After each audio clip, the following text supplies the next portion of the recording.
Bienvenido a la Ruta del Libro, donde puedes llegar a todos tus libros favoritos.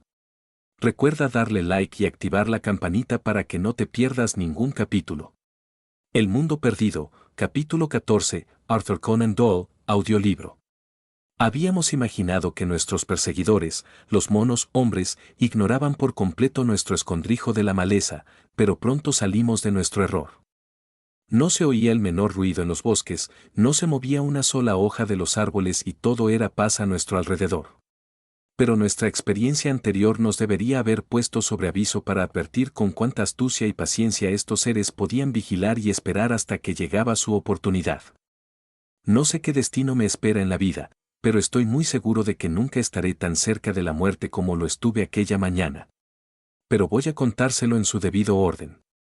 Todos despertamos exhaustos, después de las terribles emociones y la insuficiente comida del día anterior. Summerlee se hallaba todavía tan débil que tenía que esforzarse para tenerse de pie, pero el viejo estaba lleno de ese áspero coraje que nunca admite la derrota. Celebramos consejo y se acordó que esperaríamos calladamente durante 1 hora o 2 en el lugar donde estábamos, y que luego emprenderíamos el camino cruzando la meseta y contorneando el lago central hasta llegar a las cuevas donde, según mis observaciones, vivían los indios. Confiábamos en el hecho de que podríamos contar con las palabras favorables de los que habíamos rescatado y que ello aseguraría una cálida acogida de parte de sus compañeros. Luego, con nuestra misión cumplida y en posesión de un conocimiento más completo de los secretos de la tierra de Mapplewhite, volcaríamos todos nuestros pensamientos en el problema vital de nuestro escape y nuestro retorno. Hasta Challenger estaba dispuesto a admitir que para entonces habríamos hecho todo aquello que nos habíamos propuesto al llegar y que nuestro primer deber, desde ese momento en adelante, era volver a la civilización llevando los sorprendentes descubrimientos realizados. Ahora podíamos observar con más comodidad a los indios que habíamos rescatado. Eran hombres pequeños, nervudos, ágiles y bien conformados, de lacio cabello negro atado en manojo detrás de la cabeza con una tira de cuero, siendo también de cuero sus taparrabos. Sus caras eran lampiñas, bien formadas y cordiales. Los lóbulos de sus orejas, colgando ensangrentados y rasgados, demostraban que habían sido perforados para colocar adornos que sus captores habían arrancado de un tirón.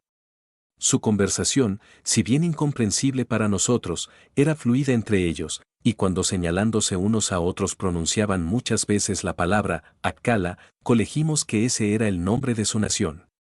A veces, con sus rostros convulsionados por el miedo y el odio, blandían sus puños cerrados hacia los bosques que nos rodeaban y gritaban, Doda, Doda, que era segaramente su denominación de los enemigos. ¿Qué opina usted de ellos, Challenger?, preguntó Lord John. Para mí hay algo que está muy claro, y es que ese hombrecito con la parte delantera de su cabeza afeitada es uno de sus jefes. Era patente que aquel hombre se mantenía apartado de los demás y que éstos nunca se atrevían a dirigirse a él sin dar muestras de profundo respeto. Parecía el más joven de todos, y sin embargo su ánimo era tan altivo y orgulloso que en cierta ocasión que Challenger le puso su manaza sobre la cabeza saltó como un caballo espoleado y se apartó del profesor con un rápido relampagueo de sus ojos oscuros. Luego se llevó la mano al pecho y manteniéndose firme con gran dignidad pronunció la palabra, maretas, varias veces. El profesor, sin inmutarse, agarró del hombro al indio que tenía más cerca y comenzó a dar una conferencia sobre él, como si fuese un ejemplar conservado en su clase. El tipo de este pueblo, dijo a su manera retumbante, ya sea juzgado por su capacidad craneana, por su ángulo facial o por cualquier otra prueba, no puede ser considerado en un bajo nivel, por el contrario, debemos colocarlo a considerable altura en la escala, por encima de otras tribus sudamericanas que podría mencionar. Ninguna hipótesis puede explicarnos la evolución de una raza semejante en este lugar.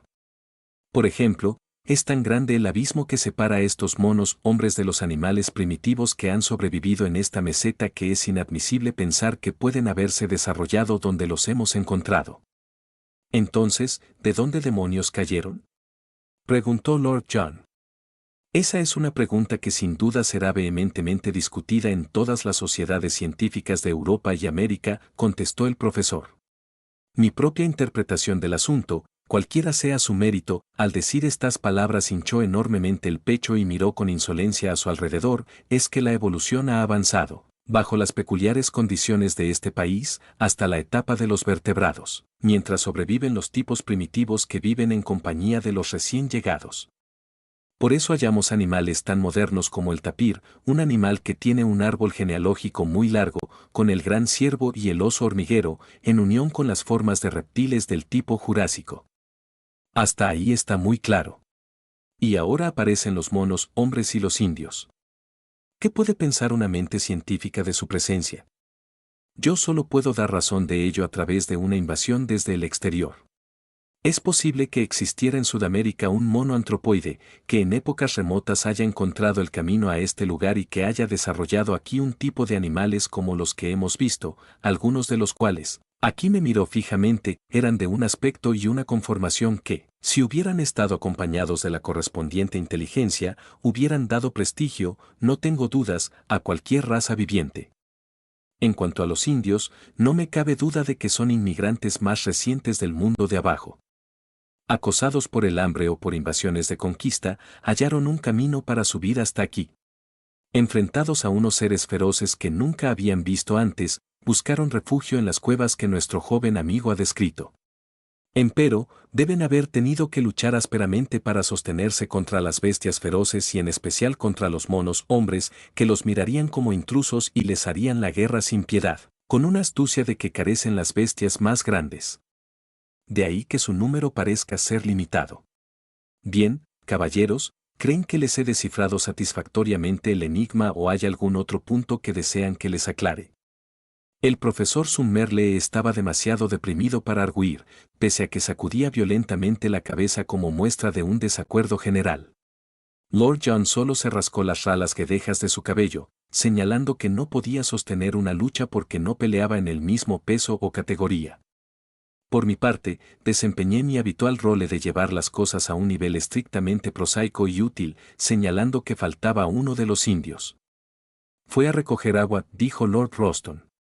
Le proveímos de una lata vacía de carne y se fue. ¿Al viejo campamento? Pregunté. No, al arroyo. Está allí, entre los árboles. No deben ser más de un par de centenares de yardas. Pero ese vagabundo se está tomando su tiempo, por cierto. Iré a ver si lo encuentro, dije. Cogí mi rifle y me fui caminando despaciosamente en dirección al arroyo dejando a mis amigos que se esforzasen en preparar el escaso desayuno. ¿Opinará usted que fue una imprudencia abandonar el refugio de nuestro amigable bosquecillo, aun para recorrer una distancia tan corta, pero debe recordar que estábamos a muchas millas del pueblo de los monos, y por lo que sabíamos hasta entonces las bestias no habían descubierto nuestro asilo. En todo caso, con un rifle en mis manos no les tenía miedo. Aún no sabía a cuánto llegaban su astucia y su vigor. Alcanzaba a oír el murmullo de nuestro arroyo en algún lugar por delante de mí, pero entre él y yo había una maraña de árboles y maleza. Cruzaba entonces por esta parte, que quedaba fuera de la vista de mis compañeros, cuando debajo de uno de los árboles divisé una cosa cobriza acurrucada entre los arbustos. Al aproximarme quedé espantado al ver que era el cuerpo muerto del indio desaparecido. Yacía sobre un costado, con sus miembros estirados hacia arriba y su cabeza retorcida en un ángulo completamente forzado, hasta dar la impresión de que estaba mirando en línea recta por encima del hombro. Lancé un grito para avisar a mis amigos de que algo malo ocurría y corrí hasta que me incliné sobre el cuerpo. Seguramente mi ángel guardián estaba en ese instante muy cerca de mí, porque ya fuese a causa de algún temor instintivo o porque hubo un apagado roce de hojas, lancé una mirada hacia arriba. De entre el espeso follaje verde que colgaba a poca altura sobre mi cabeza dos brazos largos y musculosos, cubiertos de vello rojizo, descendían lentamente. Un instante más y aquellas grandes manos cautelosas me habrían rodeado el cuello. Di un salto hacia atrás, pero a pesar de mi rapidez aquellas manos fueron aún más rápidas. A causa de mi súbito brinco, erraron el apretón fatal, pero una de ellas me agarró por la nuca y la otra por mi cara. Levanté las manos para proteger mi garganta y un momento después la enorme zarpa se deslizó por mi rostro y se cerró por encima de ellas. Me alzaron del suelo fácilmente y sentí una presión intolerable que forzaba mi cabeza más y más hacia atrás, hasta que el dolor sobre mi columna cervical fue mayor del que podía soportar. Comencé a perder el sentido, pero aún trataba de separar la mano de mi barbilla forzándola hacia afuera. Al mirar hacia arriba vi una cara horrenda, con unos fríos e inexorables ojos de color celeste que se fijaban en los míos. Había algo de hipnótico en estos ojos terribles. Ya no podía luchar por más tiempo. Cuando la bestia sintió que se debilitaba mi resistencia a su apretón, dos blancos caninos brillaron por un instante a cada lado de su boca soez y aumentó aún más la presión de su garra sobre mi barbilla, mientras continuaba empujándola arriba y hacia atrás. Una niebla tenue y opalescente se formó ante mis ojos y resonaban en mis oídos pequeñas campanillas de plata. Muy lejos y apagado llegó a mis oídos el estampido de un rifle y sentí débilmente el golpe que recibí al caer a tierra, donde quedé sin sentido ni movimiento. Cuando desperté, me hallé tendido de espaldas sobre la hierba en nuestro cubil entre la espesura. Alguien había traído agua del arroyo y Lord John me rociaba la cabeza con ella, mientras Challenger y Summerlee me sostenían erguido, con la ansiedad pintada en sus rostros. Por un instante vislumbré un templo humano detrás de sus máscaras científicas.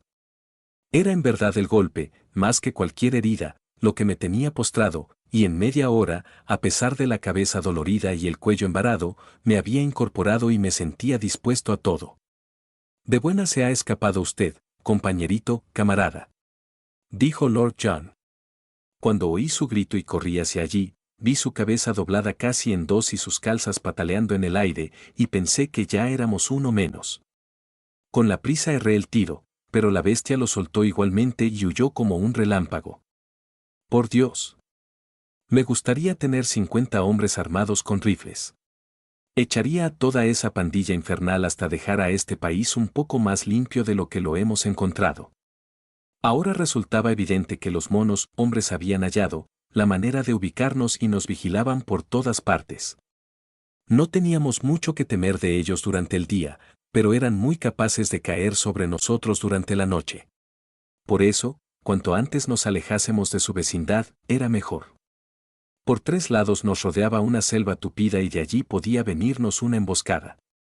Pero sobre el cuarto lado, el que descendía en pendiente hacia el lago, solo se extendía un monte bajo, con árboles dispersos y algunos claros poco frecuentes. Era, de hecho, el camino que yo mismo había seguido en mi viaje solitario y nos conducía directamente a las cuevas de los indios. Por toda clase de razones, aquel debía ser nuestro camino. Sentimos un gran pesar y era el de abandonar nuestro antiguo campamento. No solo a causa de los pertrechos que allí quedaban, sino, en mayor medida, porque perdíamos contacto con Sambo, que era nuestro vínculo con el mundo exterior. De todos modos, poseíamos una amplia provisión de cartuchos y todas nuestras armas de fuego, de modo que por un tiempo al menos podíamos defendernos. Además, confiábamos en que tendríamos una oportunidad de retornar y de restablecer las comunicaciones con nuestro negro. Este había prometido firmemente que permanecería donde estaba, y no teníamos dudas de que haría fe de sus palabras. Iniciamos nuestra jornada a primera hora de la tarde. El joven jefe caminaba a la cabeza como nuestro guía, pero se negó con indignación a cargar con ningún bulto. Tras él marchaban los 2 indios supervivientes, con nuestras escasas posesiones sobre sus espaldas. Los 4 hombres blancos marchábamos a retaguardia, con los rifles cargados y prontos. En cuanto partimos, estalló en los espesos bosques silenciosos que dejábamos atrás un súbito y fuerte ulular de los monos hombres, que lo mismo podía ser vítores de triunfo ante nuestra partida que una burla de desprecio al contemplar nuestra huida. Mirando hacia atrás, solo vimos la densa cortina de los árboles, pero aquel prolongado alarido nos testimoniaba que entre ellos nos acechaba una gran cantidad de enemigos. Sin embargo, no hubo señales de persecución y pronto nos adentramos en parajes más despejados y fuera de su poder. Mientras iba caminando, el último de los 4, no pude menos de sonreírme ante el aspecto de los 3 compañeros que me precedían. Era este el sibarítico Lord John Roxton que había estado sentado en el Albany entre los tapices persas y sus cuadros, en la sonrosada radiación de sus luces coloreadas. ¿Y era este el imponente profesor que se esponjaba orgulloso detrás de su gran escritorio, en su macizo despacho de Anmore Park? Y, por último, ¿podía ser esta la figura austera y pulcra que se levantó ante la asamblea del Instituto Zoológico? Ni siquiera 3 vagabundos hallados en los páramos de Surrey podrían haber presentado un aspecto más mísero y mugriento.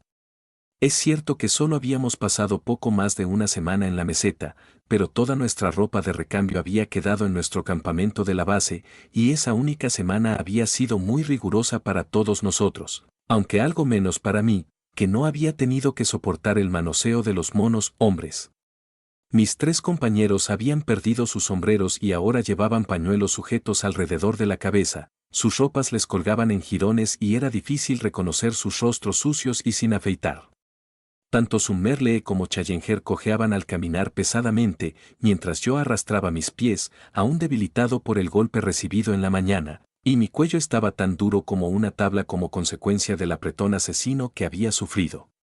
Éramos verdaderamente una cuadrilla lamentable y no me sorprendió ver que nuestros indios volviesen de vez en cuando la cabeza para mirarnos con sorpresa y horror impresos en sus rostros. A última hora de la tarde llegamos a orillas del lago.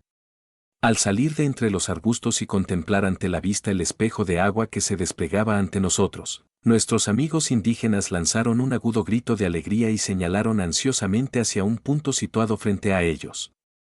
Sin duda era un panorama maravilloso el que se extendía ante nosotros. Deslizándose velozmente sobre la cristalina superficie, una gran flotilla de canoas venía en línea recta hacia la playa en que nos hallábamos. Cuando las divisamos por primera vez estaban a algunas millas de distancia, pero se lanzaron hacia adelante con gran rapidez y pronto estuvieron tan cerca que los remeros pudieron distinguir nuestras personas. Instantáneamente estalló en sus bocas un atronador grito de deleite, y vimos cómo se alzaban de sus asientos, agitando sus remos y sus lanzas en el aire con enloquecido entusiasmo. Enseguida se doblaron una vez más sobre sus remos y con su esfuerzo hicieron volar sus embarcaciones hasta cruzar el espacio de agua que nos separaba y las embarrancaron en el talud arenoso de la playa. Enseguida se precipitaron hacia nosotros y se prosternaron con fuertes gritos de bienvenida ante el joven jefe. Por fin uno de ellos, un hombre anciano que llevaba un collar, un brazalete de grandes y lustrosas cuentas de vidrio y la piel de algún hermoso animal, moteada y de color ambarino, colgada sobre los hombros, se adelantó corriendo y abrazó con gran ternura al joven que habíamos salvado. Luego nos miró y le hizo algunas preguntas, tras lo cual se aproximó con mucha dignidad y nos abrazó también, uno por uno. Después, a una orden de su parte, toda la tribu se prosternó en el suelo para rendirnos homenaje. Yo, personalmente, sentí timidez e incomodidad ante aquella obsequiosa adoración, y leí los mismos sentimientos en los rostros de Lord John y Summerlee, en tanto Challenger se expandía como una flor al sol. A pesar de que son tipos algo subdesarrollados, dijo mientras se mesaba la barba y los recorría con la mirada, su comportamiento podría servir de lección a algunos de nuestros europeos más adelantados. Es curioso observar cuán correctos son los instintos del hombre natural. Era evidente que los indígenas venían por el sendero de la guerra, porque cada hombre transportaba su lanza, que consistía en una larga caña de bambú con la punta de hueso, su arco y sus flechas, además de una especie de maza o hacha de combate hecha de piedra, que colgaba de su costado. Sus miradas sombrías e iracundas se dirigían hacia los bosques de donde nosotros habíamos llegado, y la frecuente repetición de la palabra, Doda, indicaba con harta claridad que esta era una partida de rescate que se había puesto en marcha para salvar o vengar al hijo del viejo jefe, porque eso es lo que nosotros colegíamos que debía ser el joven. Toda la tribu procedió a celebrar un consejo, sentada en cuclillas formando un círculo, mientras nosotros, reclinados cerca de allí en una losa de basalto, observábamos sus actuaciones. Hablaron 2 o 3 guerreros y por último nuestro joven amigo pronunció una briosa arenga. Animada por tales gestos y ademanes tan elocuentes que pudimos entender su sentido tan claramente como si conociésemos su lengua. ¿De qué sirve que regresemos?, decía. Antes o después habrá que hacerlo. Vuestros camaradas han sido asesinados. ¿Qué importa que yo haya regresado a salvo? A los otros se les ha dado muerte. No hay seguridad para ninguno de nosotros. Ahora estamos reunidos y prontos, apuntó hacia nosotros. Estos hombres extraños son nuestros amigos. Son grandes luchadores y odian a los monos hombres al igual que nosotros. Ellos manejan, apuntó hacia el cielo, el trueno y el rayo. ¿Cuándo volveremos a tener una oportunidad como esta? Vamos adelante y muramos ahora o vivamos el futuro en seguridad. ¿Cómo podríamos, de otro modo, volver junto a nuestras mujeres sin avergonzarnos?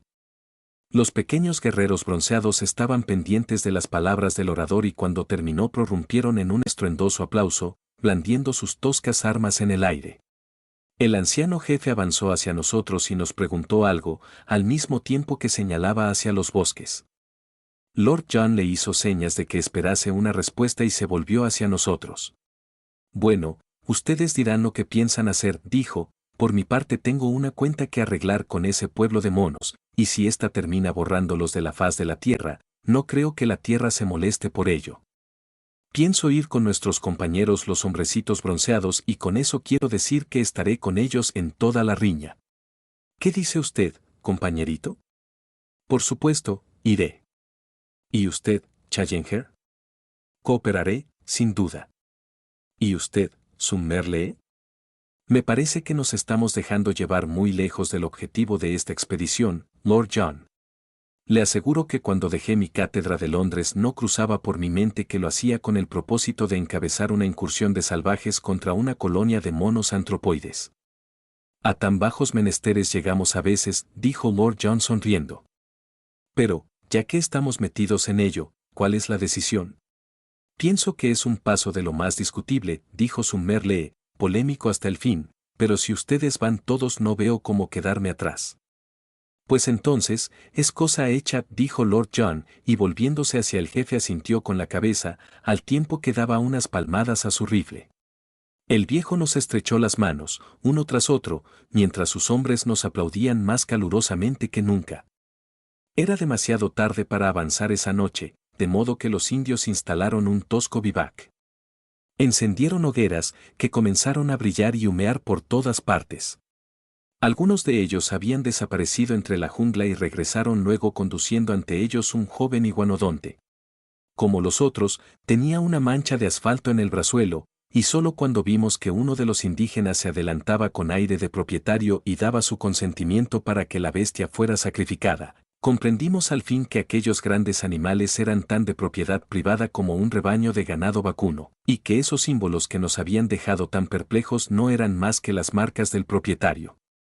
Indefensos, torpes y vegetarianos, con miembros voluminosos y un cerebro minúsculo, podían ser reunidos y arreados por un niño. En pocos minutos la enorme bestia había sido despedazada y sus pedazos sobre una docena de fuegos de campamento, junto con un gran pez escamoso del género ganoideo, que había sido alanceado en el lago. Summerlee se había tendido en el suelo y dormía sobre la arena, pero nosotros erramos por el borde del agua, tratando de aprender algo más de aquel extraño país.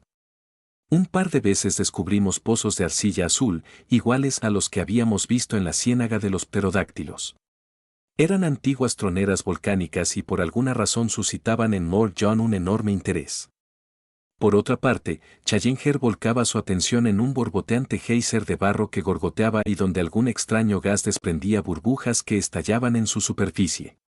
Clavó allí una caña hueca y lanzó gritos de placer, igual que un colegial, cuando al tocarla con una cerilla encendida fue capaz de provocar una viva explosión y una llama azul en el extremo superior del tubo. Se sintió aún más complacido cuando al colocar invertida una especie de bolsa de cuero en el extremo de la caña y al llenarla de gas, fue capaz de hacerla remontar por los aires. Es un gas inflamable y mucho más ligero que el aire. Yo diría sin margen de duda que contiene una considerable proporción de hidrógeno libre. Los recursos de GS no están exhaustos, mi joven amigo. Podré demostrarle aún de qué manera una gran inteligencia puede moldear la naturaleza para ponerla a su servicio. Se le veía envanecido por algún propósito secreto, pero no quiso decir nada más. Nada de cuanto veíamos sobre la costa me parecía tan maravilloso como la gran sábana de agua que teníamos ante nuestra vista. Nuestro número y el ruido que producía tanta gente habían hecho huir a todos los seres vivientes del contorno, salvo a unos pocos pterodáctilos que se remontaban en círculos a gran altura sobre nuestras cabezas en espera de carroña, por lo que reinaba la quietud en torno al campamento. Todo era diferente, en cambio, sobre las aguas teñidas de rosa del lago central. Estas servían y palpitaban con una vida extraña. Grandes lomos de color pizarra y altas aletas dorsales dentadas salían disparados fuera del agua con un destello plateado y luego se zambullían de nuevo en las profundidades. Los alejados bancos de arena aparecían abigarrados por raras y reptantes formas, tortugas enormes, extraños saurios y un enorme ser aplanado que parecía una estera negra de cuero grasiento que ondulaba flojamente avanzando hacia el lago. Aquí y allá se proyectaban fuera del agua las cabezas alargadas de las serpientes que surcaban velozmente la superficie, levantando delante de ellas un pequeño collar de espuma y dejando atrás una larga estela arremolinada, levantándose y cayendo en gráciles ondulaciones parecidas a las de un cisne a medida que avanzaban. Cuando uno de esos seres subió serpenteando sobre uno de los bancos de arena, a pocos centenares de yardas de nosotros, y expuso el cuerpo en forma de tonel y enormes aletas detrás de su largo cuello, Challenger y Summerlee, que se habían acercado, estallaron en un dúo de asombro y admiración. Un plesiosaurio. Un plesiosaurio de agua dulce. Gritó Summerlee. He vivido para ver semejante espectáculo. Mi querido Challenger, somos los más benditos entre todos los zoólogos desde el comienzo de los tiempos. Solo al caer la noche, y cuando las hogueras de nuestros salvajes aliados resplandecían rojizas entre las sombras, pudimos arrancar a nuestros 2 hombres de ciencia de las fascinaciones de aquel lago primitivo. Aún en la oscuridad, cuando estábamos tendidos en la arena, seguíamos oyendo, de tiempo en tiempo, los resoplidos y las zambullidas de las inmensas bestias que vivían en las profundidades. En el temprano amanecer, nuestro campamento se puso en movimiento y 1 hora más tarde avanzamos en nuestra memorable expedición. A menudo había pensado en mis sueños que viviría para ser corresponsal de guerra. Pero ni en el más disparatado de ellos podría haber concebido la naturaleza de la campaña de la que me tocaría en suerte informar. He aquí mi primer despacho desde un campo de batalla. Nuestro número había sido reforzado durante la noche por un nuevo contingente de indígenas de las cuevas, y cuando comenzó nuestro avance deberíamos tener una fuerza de 400 o 500 hombres. Se envió por delante un abanico de exploradores y tras ellos toda la fuerza en una sólida columna que avanzó por la larga pendiente del monte bajo, hasta que estuvimos cerca de la línea de la floresta. Aquí se desplegaron en una larga y dispersa línea de lanceros y de arqueros. Roston y Summerlee tomaron posición en el flanco derecho, mientras Challenger y yo ocupamos el izquierdo. Estábamos acompañando a la batalla a una hueste de la Edad de Piedra, nosotros, con la última palabra en el arte de la fusilería que se expone en St. James Street y en el Strand. No tuvimos que esperar largo tiempo a nuestro enemigo. Un clamor agudo y salvaje surgió de las márgenes del bosque y súbitamente se lanzó fuera del mismo un cuerpo de monos, hombres armados de garrotes y piedras que avanzó hacia el centro de la línea de los indios. Era una maniobra valiente pero alocada, porque los grandes brutos de piernas torcidas caminaban lentamente, mientras sus oponentes eran ágiles como gatos. Era horrible ver a las fieras bestias de bocas espumajeantes y ojos feroces y fogosos abalanzándose y tratando de hacer presa, pero errando siempre a sus elusivos enemigos, mientras las flechas se clavaban una tras otra en su piel. Un enorme fulano pasó a mi lado aullando de dolor, con una docena de dardos atravesándole el pecho y las costillas.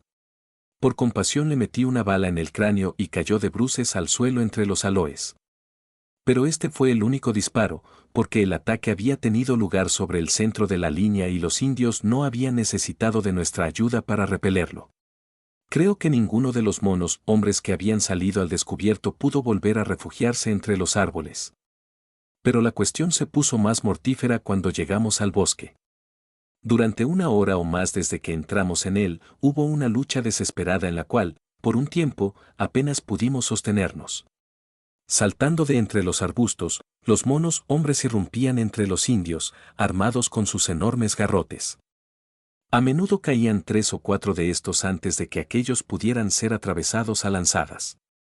Uno de estos hizo astillas el rifle de Summerlee y el próximo le habría aplastado la cabeza si un indio no le hubiese atravesado el corazón a la bestia. Otros monos, hombres, desde los árboles, nos lanzaban piedras y trozos de leños, descolgándose a veces entre nuestras filas y peleando furiosamente hasta que eran derribados. En una ocasión nuestros aliados quedaron quebrantados ante la presión y de no haber sido por la mortandad efectuada por nuestros rifles hubieran puesto pies en polvorosa. Pero fueron gallardamente reagrupados por su viejo jefe y avanzaron con tal ímpetu que los monos, hombres comenzaron a retroceder a su vez. Summerlee estaba desarmado, pero yo vaciaba mi cargador con toda la rapidez de que era capaz y en el flanco opuesto oíamos el estampido continuo de los rifles de nuestros compañeros. Entonces, en un instante, sobrevino el pánico y el colapso. Gritando y aullando, las grandes bestias huyeron en todas direcciones a través de la maleza, mientras nuestros aliados, dando alaridos de salvaje placer, perseguían velozmente a sus enemigos desbandados. Todas las contiendas de innumerables generaciones, todos los odios y crueldades de su mezquina historia, todo un pasado de maltrato y persecución, iban a purgarse aquel día. Al fin, el hombre iba a confirmar su supremacía y el hombre bestia iba a hallar para siempre el lugar que le estaba asignado. En cualquier dirección que intentasen huir, los fugitivos eran demasiado lentos para escapar de los ágiles indígenas, en todos los rincones de los enmarañados bosques se oían los alaridos de júbilo, la vibración de los arcos y el crujido de ramas seguido de un golpe sordo cuando los monos hombres eran derribados de sus escondrijos en los árboles. Yo iba siguiendo a los demás cuando me encontré con Lord John y Summerlee, que habían cruzado hacia nuestro lado para reunirse con nosotros. Esto se acabó, dijo Lord John. Creo que podemos dejarles a ellos la operación de limpieza. Quizá cuanto menos veamos mejor dormiremos esta noche.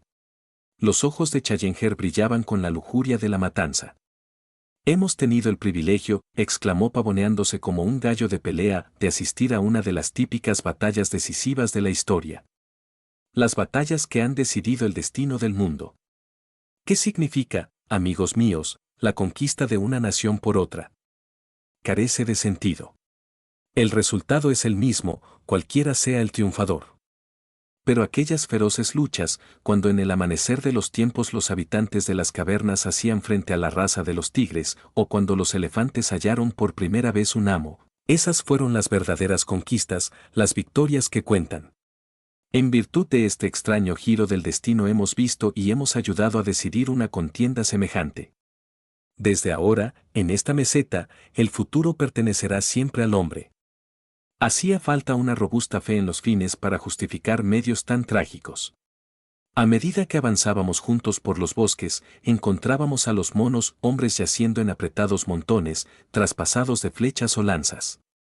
Aquí y allá, un pequeño grupo de indios destrozados señalaba el lugar en que un mono hombre, al verse acorralado, había vendido cara a su vida. Siempre por delante de nosotros seguían oyéndose los alaridos y gruñidos que señalaban la dirección del acoso.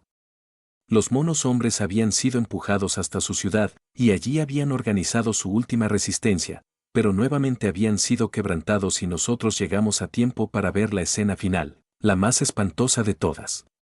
Unos 80 o 100 machos, los últimos supervivientes, habían sido obligados a retroceder hasta el mismo pequeño claro que conducía al borde del farallón, el escenario de nuestra propia hazaña de 2 días antes. Cuando nosotros llegábamos, los indios, formando un semicírculo de lanceros, cargaban sobre ellos y en un minuto todo había concluido. 30 o 40 murieron ahí mismo, donde estaban. Los otros, aullando y dando zarpazos, fueron arrojados al precipicio, donde quedaron ensartados, como desde antiguo sucedía con sus prisioneros, en las agudas cañas de bambú que se alzaban 600 pies más abajo. Ocurrió como Challenger había anticipado, y el reino del hombre quedó asegurado en la tierra de Maple White. Los machos fueron exterminados, la ciudad de los monos destruida, las hembras y sus crías conducidas afuera para vivir en la esclavitud. Así halló su sangriento final una rivalidad que había durado incontables centurias. Para nosotros, la victoria significó muchas ventajas. Una vez más pudimos volver a nuestro campamento y recoger nuestros pertrechos. Y otra vez pudimos comunicarnos con Sambo, que había quedado aterrorizado ante el espectáculo, visto desde lejos, de una avalancha de monos que caía desde el borde del farallón. «Váyanse de allí, masas, váyanse de allí», gritaba, con los ojos que se le saltaban de las órbitas. «El diablo se los llevará seguro si se quedan allí». ¿Es la voz del sentido común?, dijo Summerlee con convicción. Hemos tenido ya suficientes aventuras que en absoluto resultan convenientes para nuestra posición ni para nuestras personas. Le tomo la palabra, Challenger. De ahora en adelante deberá consagrar su energía a sacarnos de este horrible país y a llevarnos de nuevo a la civilización.